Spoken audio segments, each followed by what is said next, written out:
Have you ever been humiliated by someone you helped raise with your own hands? I did. And it wasn't in the midst of a private disagreement, nor in a moment of anger. It was right at the dinner table, in front of guests, with my granddaughter watching, wide-eyed, not quite understanding what was happening. The woman who offended me isn't even my blood relative. But the pain she caused me, it coursed through my veins as if it had been tailor-made to destroy me. "You're a dead weight, Emma." That's what she said. Out loud. Each syllable enunciated slowly, as if to make sure everyone in the room heard. And they did. But what hurt most was the silence of my son, sitting beside her. David lowered his eyes. He didn't say a word.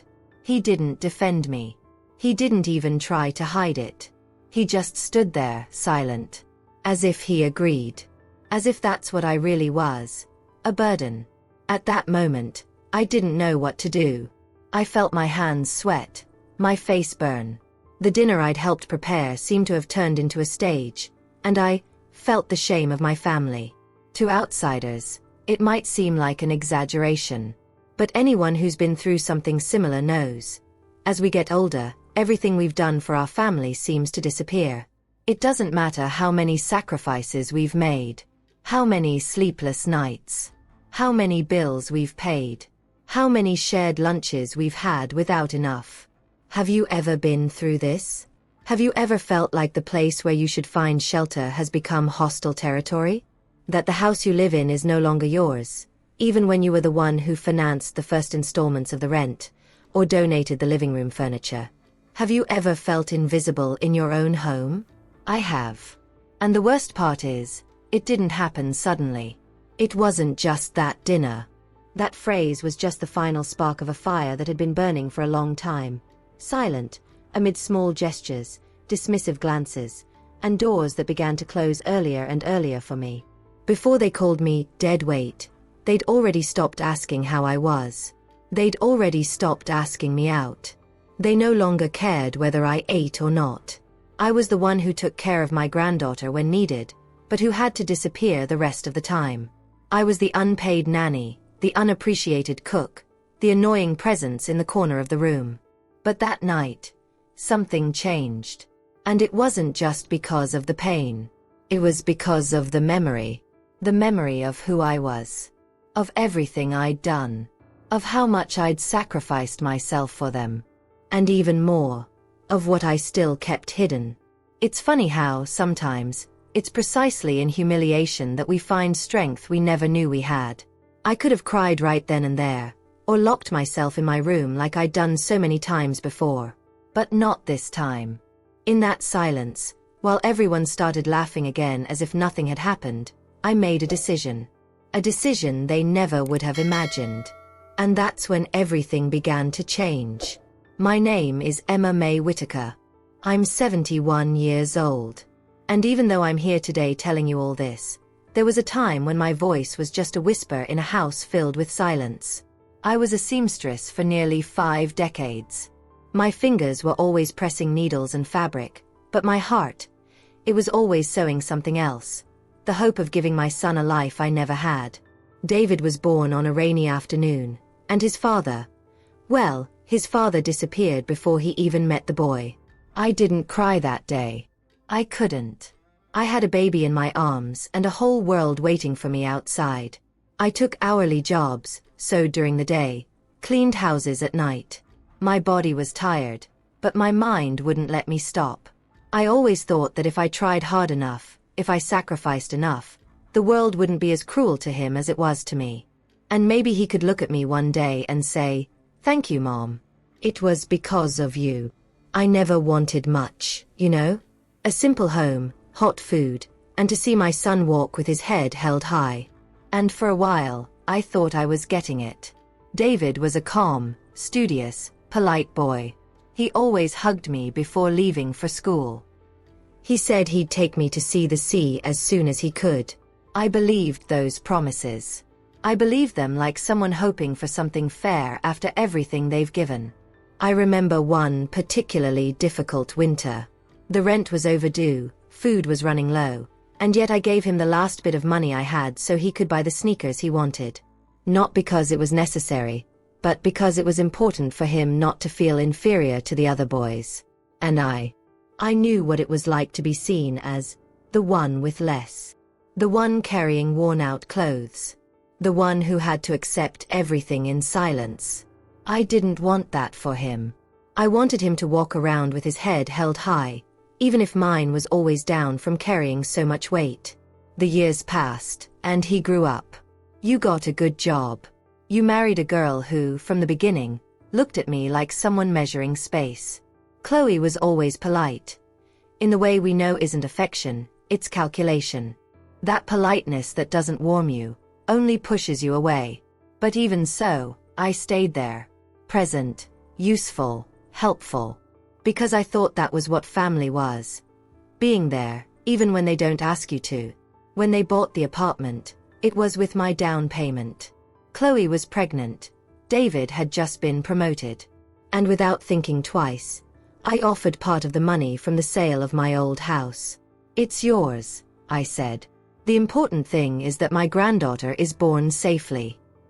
And so it was. They bought the property. They let me keep a room in the back. I was never officially invited. I just stayed. Taking care of the baby, doing laundry, making dinner. Tasks we do on autopilot, without expecting applause. But the looks changed. Little by little, I became a mere backdrop. A tolerated presence. Conversations didn't include me. Dinners were made without me being invited. I was there, but it was as if I weren't. And yet, I never complained. I never imposed myself. Because, deep down, she was still that girl who sowed dreams for fear of losing them. She thought that if I kept serving, eventually the hugs would come back. The thanks. The words that never came. But life has its backstories. What happens behind the curtains of what everyone sees. And, over time, I began to notice the signs. Whispers in the kitchen. Doors closing as I approached. The name nursing home, spoken in hushed tones. Dovey looking away. Chloe acting like a lady of the house, making decisions as if I were a guest. I didn't want to believe it. I preferred to pretend it was just my head getting tired, something old people who've seen too much do. But deep down, something was already warning me. It was telling me, Emma, they're slowly erasing you. And it wasn't an exaggeration.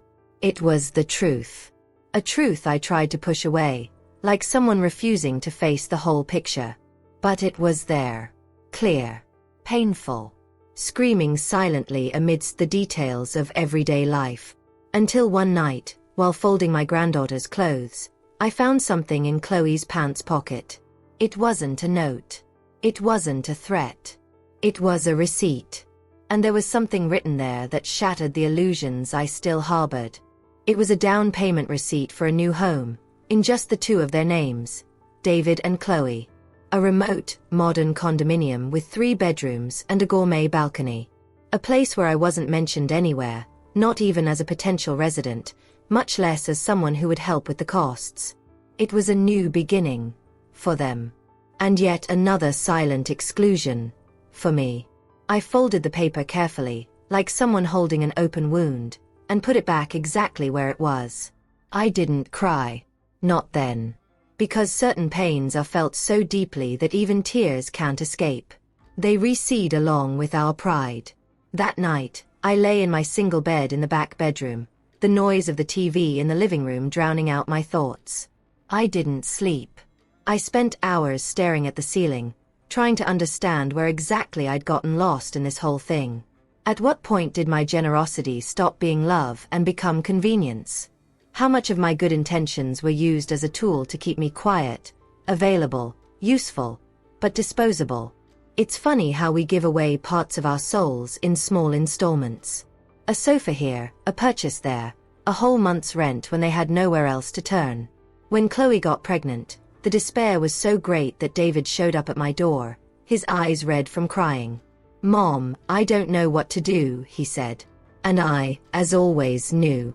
I got my credit card, applied for a personal loan, paid for tests, the maternity hospital deposit, And I was still the one who stayed with the baby for the first 3 months, because Chloe said she couldn't handle the colic, and David needed to sleep to work. In their minds, maybe I was just an emotional and financial stopgap. But for me, it was all love. It was confirmation that, despite everything, I was still needed. That my story still had meaning. And that's why I kept quiet so many times. I kept quiet for their sake. I thought that if I kept giving, eventually the recognition would come. A discreet gratitude. A gesture. A sincere phrase. But it didn't. And it's not about expecting trophies, no. It's about respect. About not being treated like someone who's a hindrance, when I was the one who laid the first bricks of this life they have. When I bought the furniture for the house, I used my savings. Money I'd saved for decades, sewing Sunday clothes, doing alterations late into the night, giving up small joys just to see my son well. I bought the refrigerator, the sofa, the first microwave. I insisted. Because I thought, they need to start with dignity. And now, seeing that receipt for a new house, without any conversation with me, without a word, "Mom, we got this thanks to you," was like a certificate of invisibility. It's in these shadows of coexistence that the most acute pain resides. It's not the shouting, the fighting, or the direct insult. It's what's unsaid. What's hidden. What's said between the lines. And there lay the hidden truth. They had already cut me out of their lives a long time ago, they just hadn't warned me. But even so, I kept serving dinner that week. I kept caring for my granddaughter, washing the tablecloths, setting the table. Not because I felt at home, but because it was the only way to keep from falling apart. Because when everything around you tells you you're expendable, continuing to act with dignity is the only way to keep your head held high. But the mind doesn't forget. And every detail, every small gesture of ingratitude, was creating a new mindset within me. Something was shifting inside. A kind of strength that comes not from anger, but from clarity. And with it came decisions I never would have imagined making before. I was about to do something that would change the course of my journey forever, without raising my voice, without losing my composure, without even leaving my seat. When your family stops seeing you as someone they built and starts treating you like a nuisance, even the simplest requests become difficult to make. I no longer had much pride pent up, but I confess I had to swallow hard before opening my mouth that morning. Things got tough. The woman I worked for as a nanny had gone away to care for her sick mother and suspended all services indefinitely. I, already living on a shoestring, found myself without any kind of rent. With what little I had left, I paid off overdue bills and bought groceries. I knew I wouldn't last long. I sat with Chloe in the kitchen, while she hurriedly stirred her coffee, her phone propped against her shoulder, talking to someone about a late delivery. I waited for her to finish, took a deep breath, and said, in the calmest voice I could muster, "Chloe, I wanted to talk to you real quick. I missed work." The lady put everything on hold. "Could I stay with you a little longer, just until I get back on my feet?"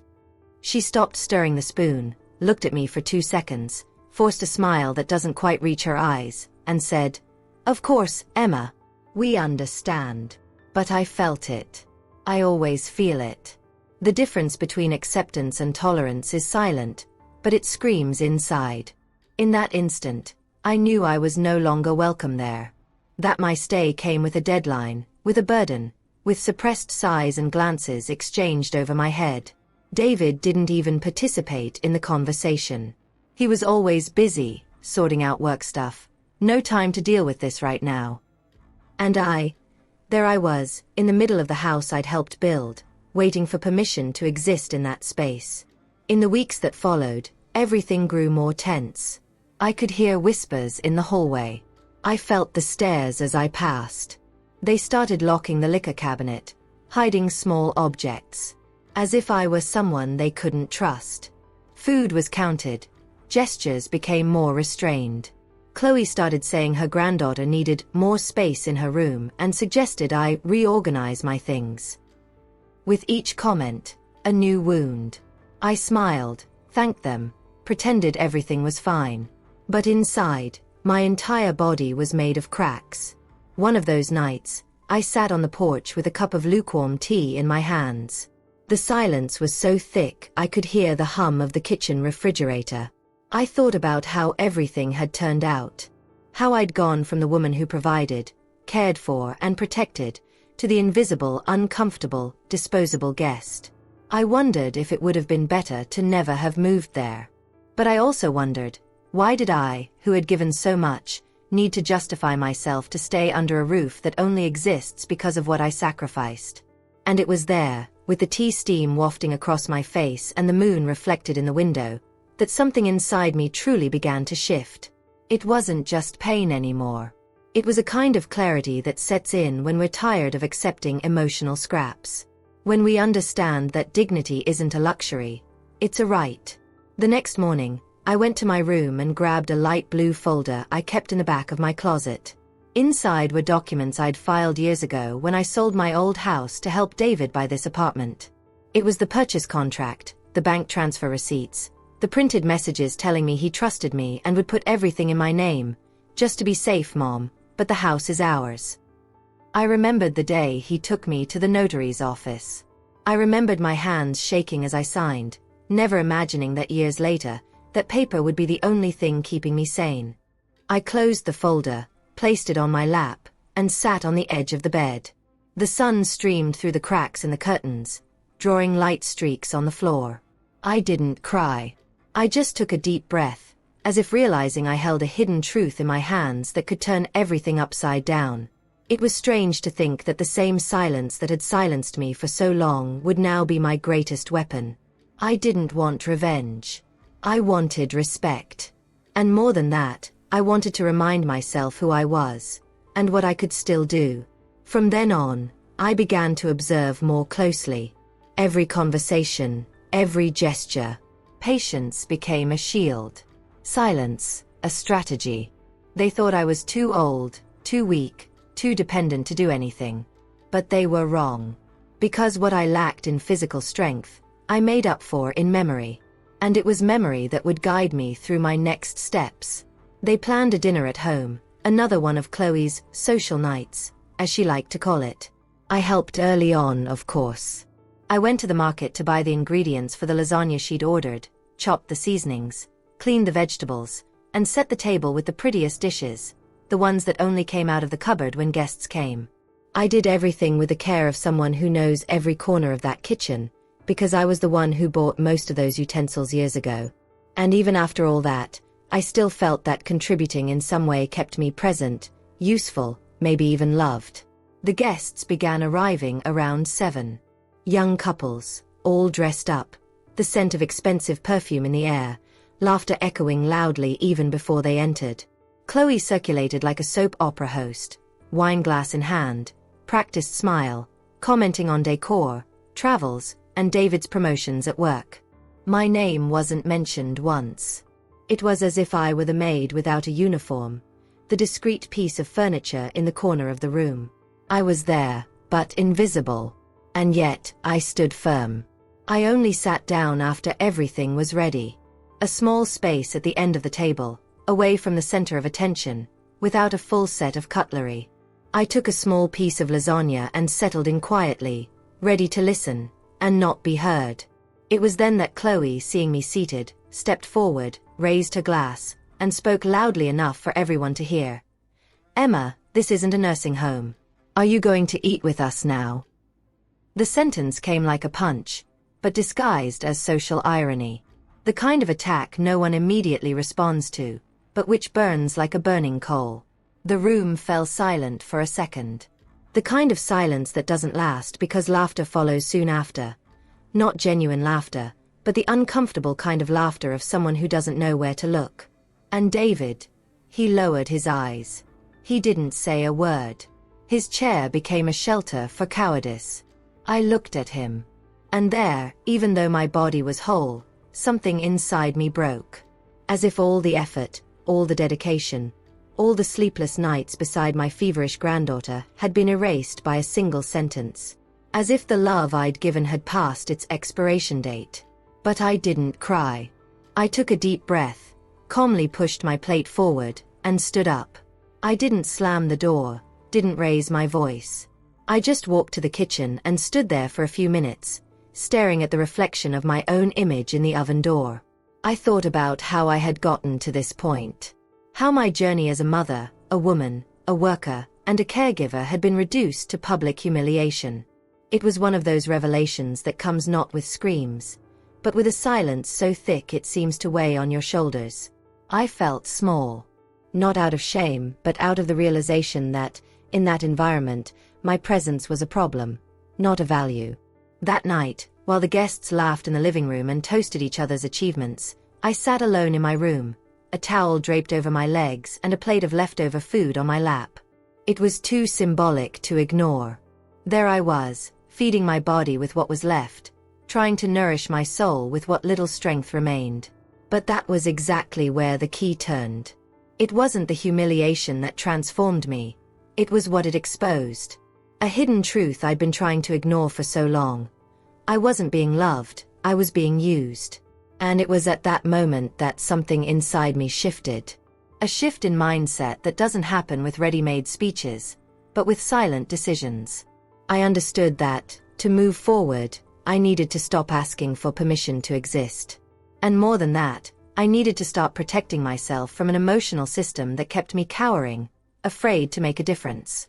The transformation began there, in the pain, the contempt, the injustice.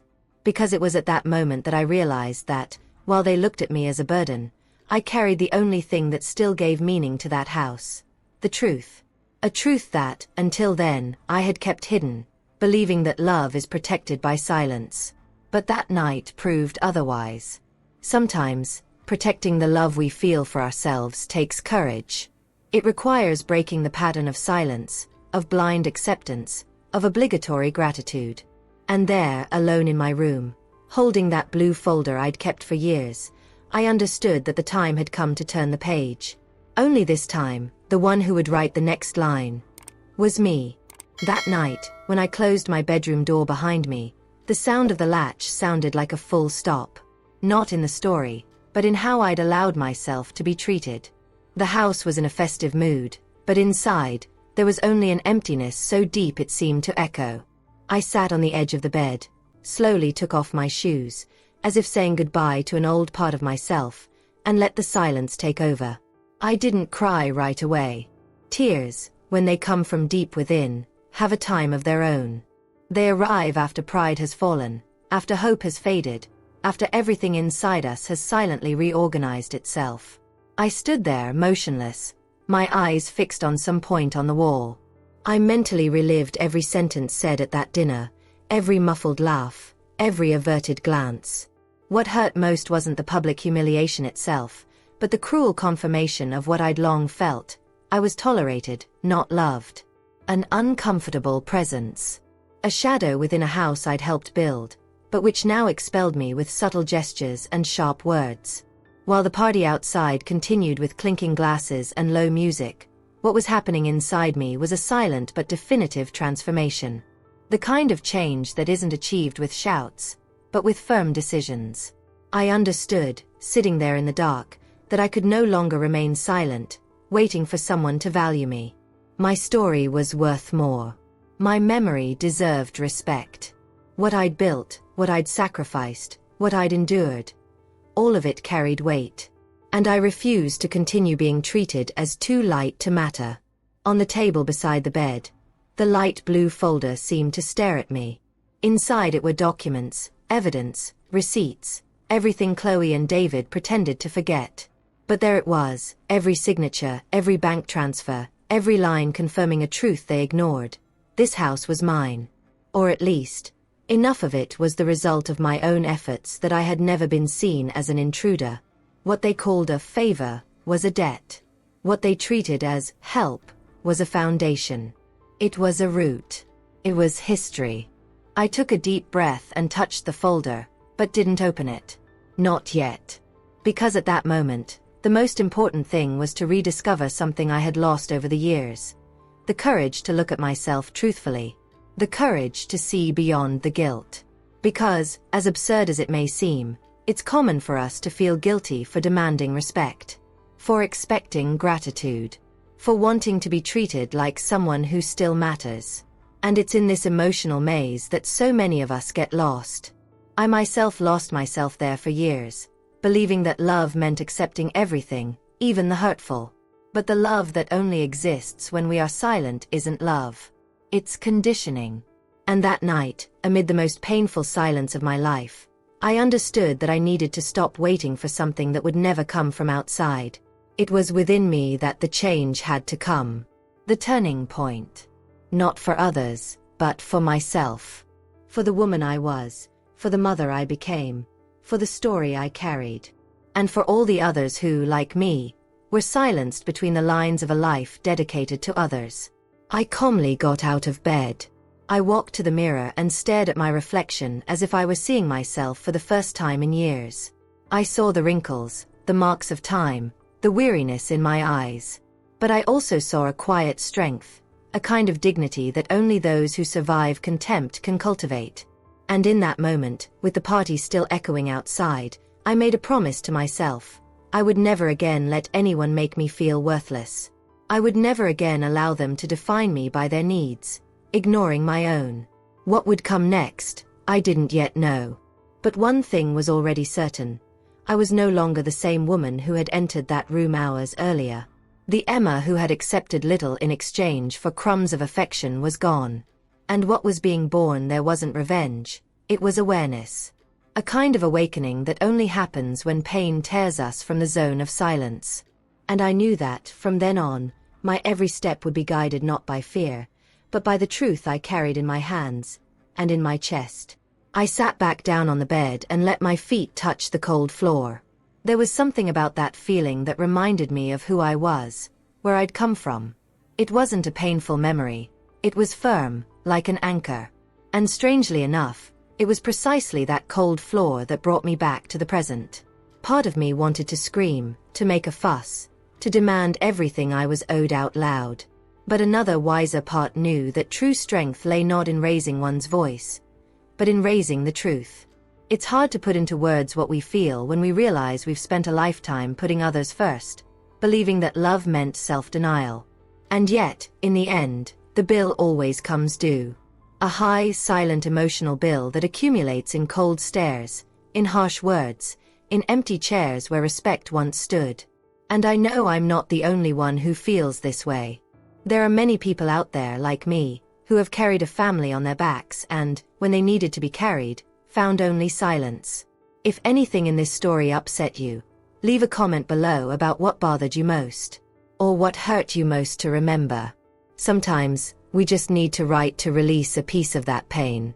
It may seem small, but when you share, others see themselves in you. And when we realize we're not alone, something inside us heals. If you felt this story touched something deep inside you, like this video, it shows that this kind of content matters to you. And even more, it helps this channel continue telling stories that deserve to be heard. Stories that disturb, that move, that touch places no one else can. Your participation here is what makes all this meaningful. It's what transforms this channel into a community of real people, with real pain, and voices that can no longer be ignored. And if you want to continue following stories like this, true stories of ordinary people, of silences that need to be broken, subscribe to the channel. That way, you won't miss anything that's yet to come. Because what I experienced is still far from over. And what was to come in that house, after that night, would change everything in ways I couldn't even imagine. I knew they didn't remember, or pretended not to. It was easier that way. After all, when memory weighs heavily, contempt weakens. But I remembered everything. Every signature, every trip to the bank, the exact day that apartment was registered in my name. And not out of pride or a desire for control, but out of caution. Back then, when I sold my simple little house in the countryside, the one I'd spent decades paying off, my plan was to buy something smaller, quieter, where I could spend my final years in peace. But David convinced me otherwise. He said that if I helped with the down payment on their apartment, I would never be alone. That my presence would be welcome, necessary. He promised that there I would have my own room, my own freedom, my own security. And I, foolishly, full of faith, accepted. I woke early that morning, the blue folder on my lap, my heart pounding strangely, a mixture of anxiety and shame. Shame for having allowed so much. For having kept quiet for fear of losing what little connection I had left. But there was something different about me now. A serene steadfastness, as if I had crossed an invisible bridge.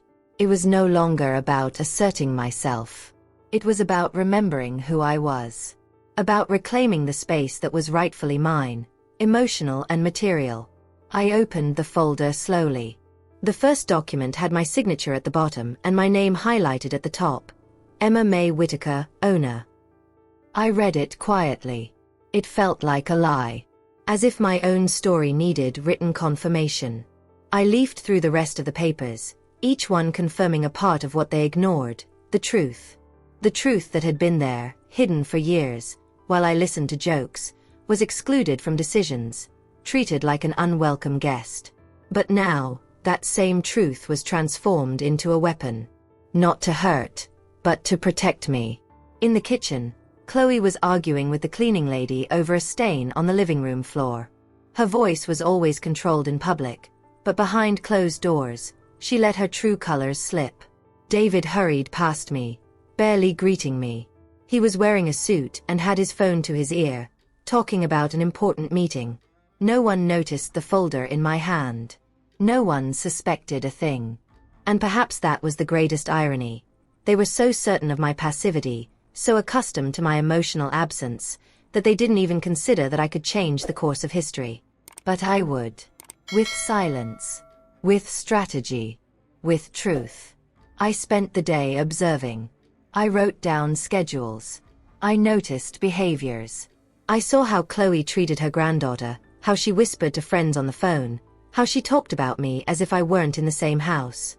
At night before bed, I sat down again with the folder on my lap and sorted the documents in order. It was like putting together a puzzle. Each paper was a piece of me that I was putting back together. And, at the same time, a piece of the narrative they constructed without me, but about me. The decision had already been made. I wasn't going to shout at them or demand anything. I was going to use the system they respected. The letterhead, the registered signature, the stamp. If their language was the contract, then that was the one I would speak to. But before that, I needed to organize everything behind the scenes. Prepare each step carefully.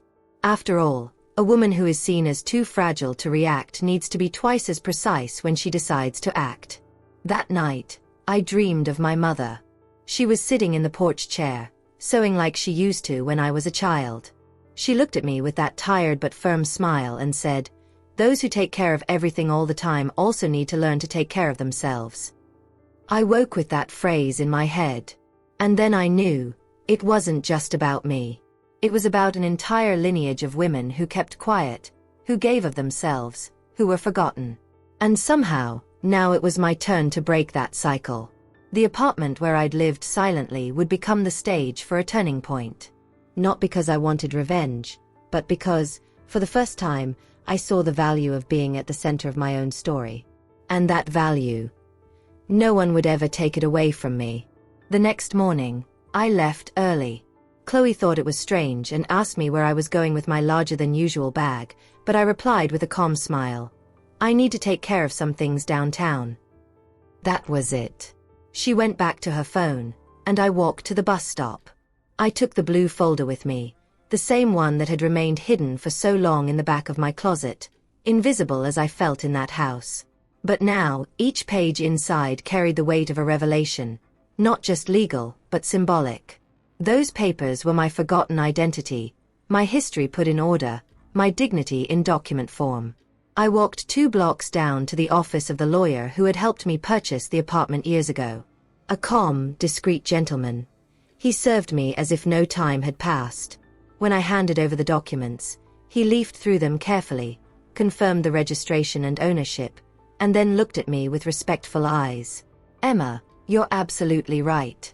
There's no arguing with this.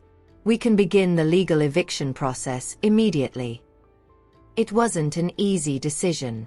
Touching all that was like opening a wound and simultaneously healing it. But I had to do it. Not for revenge, but for justice. For balance. For myself. Because there is no peace where there is no truth. And that house, which I helped build, had become a field of emotional exhaustion. A space where my presence was more disturbing than the silence I carried. I submitted the documents. Formal request. Deadline for departure. Everything done within the law, as they always like to emphasize in every discussion about responsibilities and house rules. I returned home with the protocol in hand. I put it in the back of the drawer, along with the folder, and sat down to drink coffee as if nothing had happened. But something inside me had already changed. For the first time in years, I felt in control. Not over others, but over myself. Over my story. Over what I was and wasn't willing to carry. 2 days later, David called me into the living room. He was pale, holding the court notice that had arrived in the mail. Chloe was pacing back and forth, speaking loudly, indignant, her face flushed with anger. "This is crazy, Emma. How can you do this to us?" she shouted, not looking me in the eye. David, more restrained, said, "Mom, we can talk. We can negotiate. It didn't have to come to this." I listened to it all in silence. I took a deep breath. And for the first time, I spoke with the firmness that only comes when we no longer owe anyone anything. I gave everything. Everything. When no one else believed in you, I was the one who gave you money, a house, time, health. I never asked for anything in return. Only respect. Only peace. But now, what is mine returns to me. And the peace you took from me, that I will recover too. That room, once so familiar, seemed to shrink.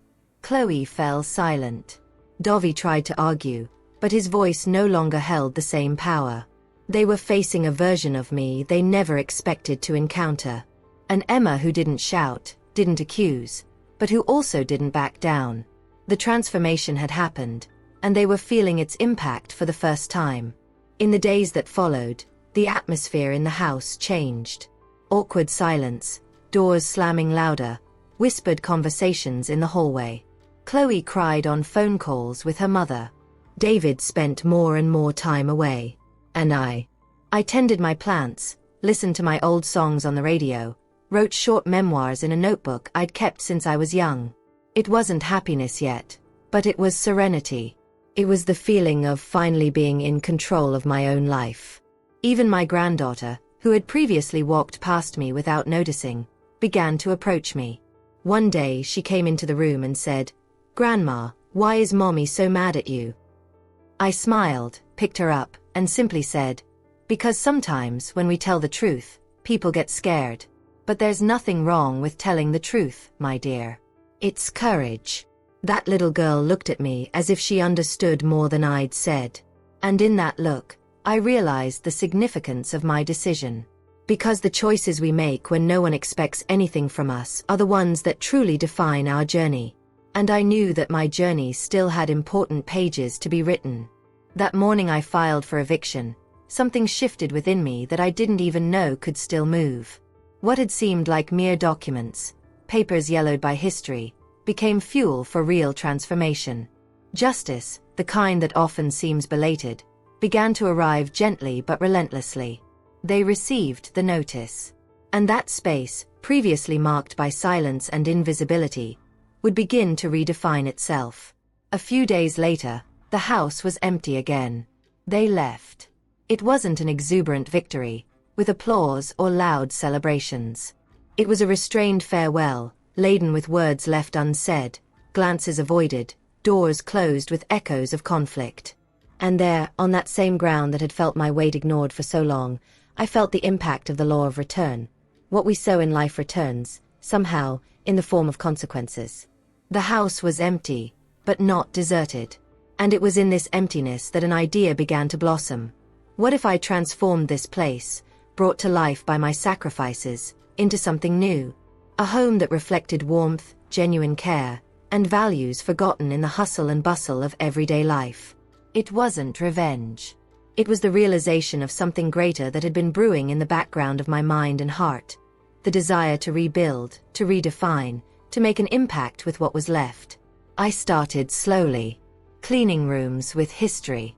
Rearranging furniture I'd bought with my savings, but which no one appreciated while I was there. I painted walls that held embarrassed laughter, unspoken phrases, restrained glances. I hung sheer curtains and invited friends, women with invisible paths like mine, to spend the afternoon there, talking, laughing, seeing their own reflections in the walls that, before, had portrayed only silence. It was a gentle but profound transformation. Seeing that house, which had been the scene of my humiliation, transform into a refuge, brought me a sense of rebirth. The idea of divine justice, which usually seems distant, became palpable there. The energy of that space shifted. The impact, once laden with sadness, was now one of welcome and purpose. Each time I received a visitor, my mindset was reinforced. The decision I made wasn't just about legal paperwork, but about dignity. About knowing we deserve to occupy our spaces with presence and value. The transformation could be seen in the emotional expressions of the friends who arrived, feeling they were no longer alone. It was a shared journey, with silent revelations that spoke louder than any shout.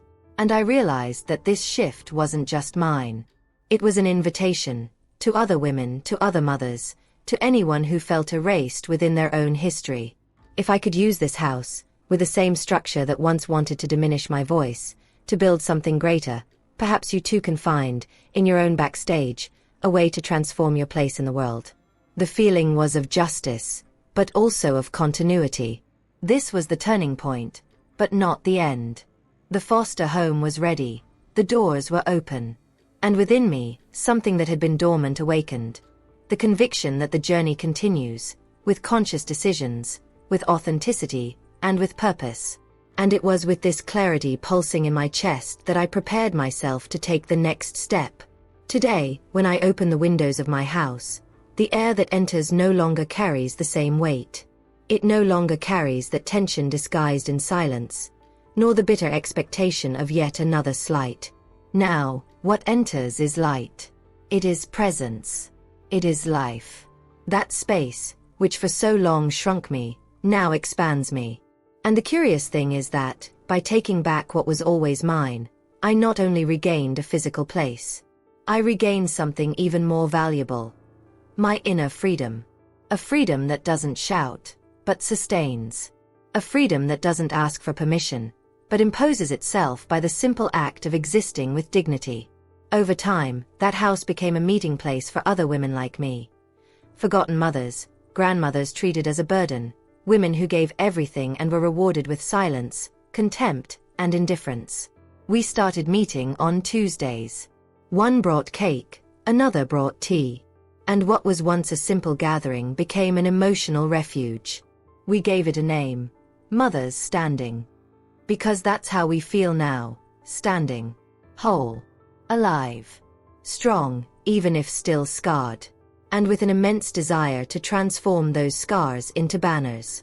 With every conversation, every shared memory, every suppressed tear that finally escapes, I realize my story is no exception. It's a rule in disguise. How many of us have been trained to give ourselves every last ounce of energy, every last penny, every last drop of patience? And in the end, what do we receive? A borrowed sofa, a cold plate on the table, a look that pierces us as if we were part of the furniture. That's why I chose to stay silent no longer. Because there's strength when we speak. There's healing when we share. And there's purpose when we transform pain into a bridge. These encounters turned into something deeper than I imagined. Between the outpourings and the shy laughter, a kind of sisterhood was born that can't be explained in words. These are women who, for years, were told they were being dramatic, ungrateful, and exaggerated. Women who learned to keep quiet to maintain peace. But who, deep down, found the right to exist without apologizing for their feelings. And every time one of them tells their story for the first time, I see myself there, at the beginning of it all, when my voice still trembled. Now, it no longer trembles. And don't think this was easy. Each of us carries scars. Some more visible, others disguised in automatic smiles. But they all have a story. And every story has a breaking point, that moment when something inside us says, enough. And it's in that enough that a new beginning is born. It was like that for me. It's like that for them. And it can be for you too. Because sometimes, all it takes is a spark, a memory, a video, a sentence. Today, I look back without bitterness. Not because I've forgotten, but because I've transformed. What hurt me now teaches me. What silenced me now drives me. What diminished me now expands me. And I've understood that the greatest legacy I can leave isn't the money I gave, the house I bought, or the sacrifices I made in silence. My true legacy is this awareness that blossomed after the storm. It's this new perspective on myself. It's this message that echoes every time one of us stands up and says, I choose my dignity. So if this story touched you, if you somehow saw yourself in me, whether in the pain or in the courage, comment here, I choose my dignity. Because when you write, you assert yourself. You take a stand. You free yourself. It's not just a sentence. It's a silent manifesto. An act of personal reparation. And if you can, share this video with someone who needs to hear it. Sometimes, the transformation of a life begins with a click. With a memory that no longer wants to be forgotten.